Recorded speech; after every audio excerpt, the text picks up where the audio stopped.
2000-yil dekabr oyi. Buxoro bayram arafasida. Lekin shaharni bayram kayfiyati o'rnini vahima bosadi.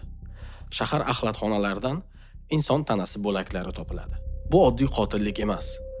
Bu O'zbekiston tarixidagi eng dahshatli sahifalarning boshlanishi edi. Qanday qilib hamma tanigan biznes ayol o'z uyini qassobxonaga aylantirdi. Bugun siz Buxoroda sodir bo'lgan O'zbekiston tarixidagi eng dahshatli va eng shubhali qotilliklardan biri haqida bilib olasiz. Olima Qorayeva Buxoroda hurmatli tadbirkor ayol edi. U odamlarni Kanadaga ishga yuborish bilan shug'ullangan. Uning Karina nomli firmasiga 4 oylik faoliyati mobaynida 1800 dan ortiq odam unga ishonib pul va pasport topshirishgan. Shuningdek, u xotin-qizlarga yordam ko'rsatuvchi ayollar markazi raisi ham edi. Ammo bu tadbirkor niqobi ostida nima yashiringan? Nega u o'z qurbonlarini aynan karantin orqali tuzoqqa tushirgan? Biz uning ijtimoiy portretini tahlil qilamiz. Sudda u xotirjamlik bilan 6 kishini o'zi o'ldirganini, ularning jasadlarini bo'laklab tashlaganini aytadi. So'ngra u o'ldirilganlarning go'shtini mayda bo'laklarga kesib, idishlarda marinad qilganini, bosh va qo'l-oyoqlarini esa yaqin atrofdagi chiqindi poligonlariga tashlab yuborganini aytadi. Qorayevaning so'zlariga ko'ra, jinoyatning asosiy sababi pul bo'lgan. O'ldirilgan oilaning boshlig'i unga $4800 qarzini vaqtida qaytara olmagan. Oripovlar oilasi. Er-xotin, 3 ta norasida go'dak va ularning qarindoshlari. Ular Qorayevaga Kanadaga ketish orzusida o'z hujjatlarini topshirishadi. Qorayeva ularga imtihondan o'tganini, lekin 2 haftalik karantinda qolish kerakligi haqida aytadi. Lekin bu karantin qamoqxonaga o'xshardi. Tashqariga chiqish taqiqlangan, mehmonlar yo'q. Har kuni ukollar va oila a'zolariga 6 kilogramm limon olib kelish talabini qo'yadi. Tibbiy tahlillar shuni ko'rsatadiki, limon kislotasi qonni suyultiradi. Bu inson organlarini tozalash uchun qilinganmi? Tergov bu savolni chetlab o'tdimi? Bizga noma'lum. 12 dekabr. Olima ularga klofelin berib uxlatadi. So'ngra vahshiylarcha o'ldiradi. 21 dekabr kuni Olima Qorayeva o'ldirilganlarning bosh suyaklari va qo'l-oyoqlarini shahardagi 2 ta chiqindi poligoniga tashlab yuborgan. O'sha kunning o'zida o'ldirilganlarning qoldiqlari topilgan. Tergov boshlangan.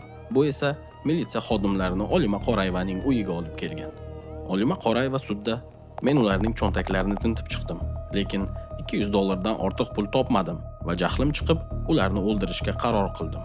Ularning tomirlariga benzin yubordim deb aytgan.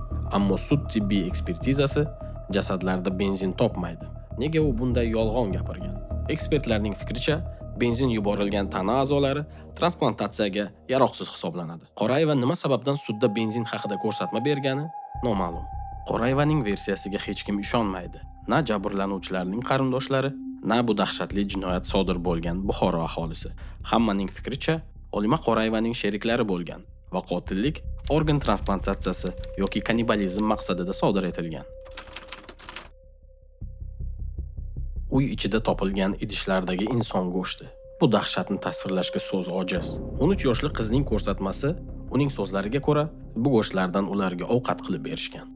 Biroq O'zbekiston Respublikasi Bosh prokuraturasi tomonidan o'tkazilgan tergov jarayonida bu versiyalar o'z tasdig'ini topmagan. Bosh prokuratura ma'lumotlariga ko'ra, jinoyatning motivi moddiy manfaat bo'lgan. Nima sababdan tergov $4800 qarz versiyasiga to'xtab qoldi? Qorayevalarning uyida topilgan 17 ta shaxs pasportlari va shifokorlarning aralashuvi nima sababdan yashirilgan? Bu shunchaki bir ayolning jinniligi emas, balki shafqatsiz biznes tarmog'i bo'lishi mumkin edi.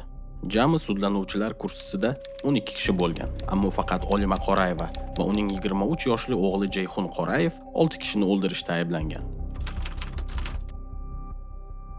O'ldirilgan Rustam Oripovning otasi Qurbon Obidovning aytishicha, 13 aprel kuni uni Toshkentga Bosh prokuraturaga chaqirishgan. U yerda uning farzandlaridan qolgan qoldiqlar 6 ta tobutga joylangan. U qoldiqlarni Buxoroga olib kelib dafn qilgan. Olima Qorayeva o'z jazosini oldi. Ammo bu jinoyat inson nafsi qanchalik tuban ketish mumkinligiga bir misol. Biz bu voqealarni unutmasligimiz kerak, toki tarix yana takrorlanmasin. Siz nima deb o'ylaysiz? Qotil yolg'iz bo'lganmi? Sizning fikringiz biz uchun muhim. O'z fikrlaringizni izohlarda yozib qoldiring va kanalga obuna bo'lishni unutmang. Bu videoni yanada ko'proq tarqalishiga yordam beradi. Siz bilan Fakt Mubu loyihasi edi. Keyingi videolarda ko'rishguncha.